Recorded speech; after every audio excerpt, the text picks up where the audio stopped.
Isang matapang na pahayag sa nasabing kampanya ang binitawan ng Vice Presidente kung saan hinimok ng pangalawang Pangulo ang mga botante na huwag suportahan ang mga kandidato na hindi tumutupad ng pangako. Ang pangako, 20 pesos ang kilo ng bigas. Na hanggang ngayon ay hindi pa naibibigay. Kaya, anong pwede ninyong gawin? Huwag ninyo iboto ang mga kandidato niya.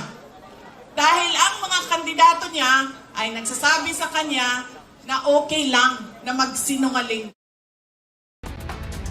Sa kabila nito, personal na inendorso naman ni VP Duterte ang ilang kandidato na kabilang sa alyansa ng administrasyon. Kabilang dito si Las Piñas Representative Camille Villar na bahagi ng alyansa para sa Bagong Pilipinas at si Senator Amy Marcos na kapatid